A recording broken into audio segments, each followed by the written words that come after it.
Ана жолы Түркістанда жүріп, асыға жариялап едім. Ауыл партиясына бармақшымын деп, мүшесі болып, және басқа өзім сияқты ұлтшылдарды сол ауылдың қатарына шақырамын деп, осы келешекте алдымыздағы келе жатқан сайлауға белсенді түрде қатысайық, депутаттыққа барайық, ұлтшылдар, жастар шықсын. Текке жата бергенше заман қашан өзгереді, партия қашан боламыз деп, ол уақытты жоғалтпай, қазіргі партиялардың қатарына қосып, соның ішіне кіріп, белсенділік танытып, оның ішінде полит бірдемелеріне кіріп, кеңестеріне кіріп, мүше болып, маслихат, мәжіліске барайық деп айтып едім. Өзім ауылға барам дедім, өйткені ауыл жарамды, аты бар, ауыл деген. Ауыл дегесін енді белгілі ғой, қазақтікі екен. Сөйтіп, сөйлесіп, содан бері осы бүгінге шейін, бүгін болды, анықталды, шешім қабылдадым, жеке өзіме ауыл партиясына бармайтын болдым. Көзқарастарымыз мүлде қайшылас екен олармен. Басшыларын айтамды, жаңағы төменгі деңгейде жүрген партия қызметкерлерін айтпаймын, ана басшыларын айтамын, басқарып отырған. Олармен мүлде жүз қайнасақ та сорпамыз қосылмайды екен. Мен оларға ұсынған бір нем бар еді, өзіміз ұлтшылдар болып арамыздан шығарып жүрген бір осы ауыл шаруашылығын өзгерту керек. Жалпы ауыл шаруашылығын төтеше аудармасы сельское хозяйство деген өзі маған ұнамайды. Сило мен ауылдың енді айырмашылығы бар.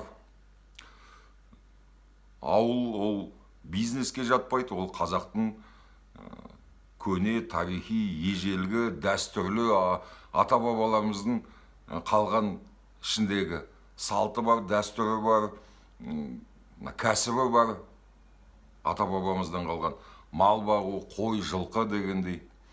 Соны дамытып айтқанымыз оларға, ұсынғаным.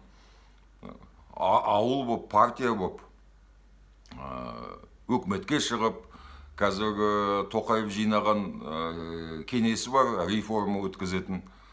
Соған шығып, ауыл шаруашылығын мемлекеттің оны қаражаттандыру шараларын өзгерту керек, ережелерін деп айтқаным бар. Оны да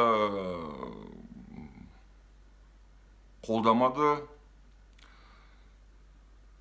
Орысша айтқанда енді не подошли друг другу, ешқандай перспектива жоқ екен. Біз олардың арасына симайды екенбіз, жаңағы ауыл партиясының. Біз оларға ешқандай ұлтшылдық, көмек, ат салысу, ұлтшылдар қатарына қосылсын деген оларда жоқ екен, мүлде жоспарында жоқ. Олар өзіміздің нелеріміз жетеді дейді, кадрлар, ресурс, адами кадрлар, басқа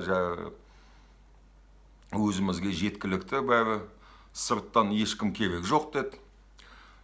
Біз сол сырттан келген жұрт екенбіз. Сондықтан құрсын онда, жарайды. Ауыл енді басшылары сол комсомолдан шыққан, комсомол хатшы болған, сондай ешқандай біздің мүлде қайшылас. Сөзі сапыра бермей, қысқаша айтқанда, келіспейді екенбіз, бір ортақ ештеңе жоқ екен. Менде жаңағылармен.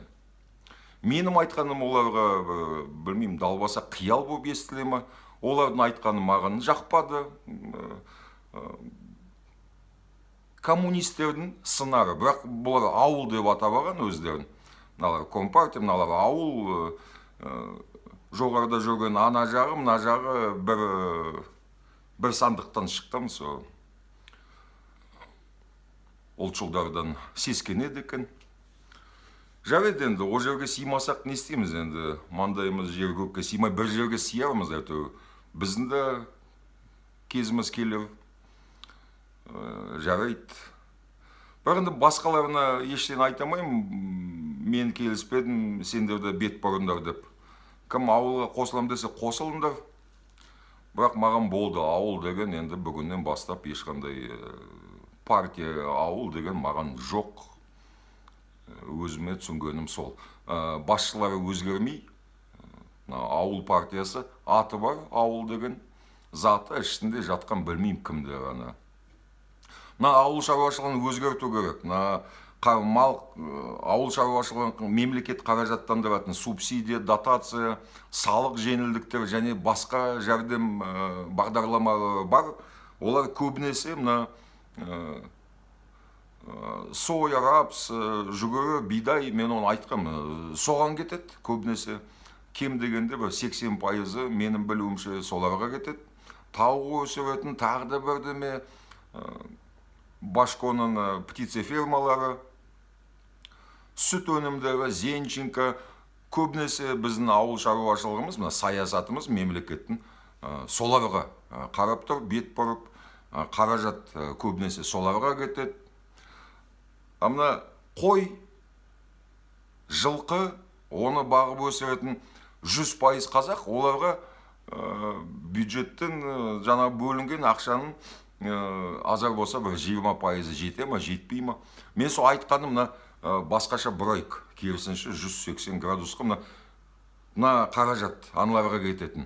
Ана тізімінде қазақ аз өзі, тізімін әрі қожалықтарды қарасан, ішінде қазақ бірін саран. Оларға жібергенше қойшыларға, жылқышыларға аударайық деп неткен, оның өзін аналар қолдауға дайын емес, тыңдауға дайын емес оны. Қолдауға емес, тыңдағысы келмейді.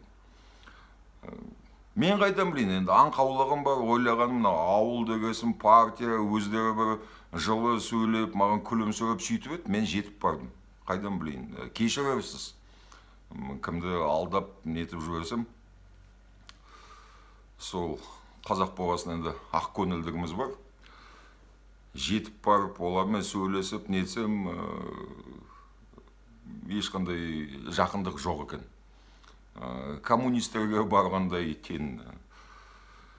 Сол жаңағы сыпайы түрде қойшыларды, жылқышыларға көмек беру керек деп, өркениетті түрде енді атамаймын, қазақтар деп, жылқышылар, қойшылар деп, бірақ енді артында түбі қазақтар ғой.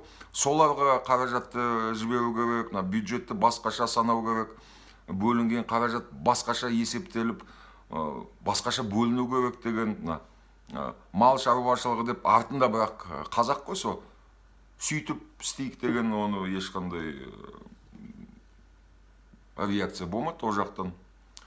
Сонымен тарқадық, болдық, бітті, ешқандай жұптасатын олар емес екен бізге.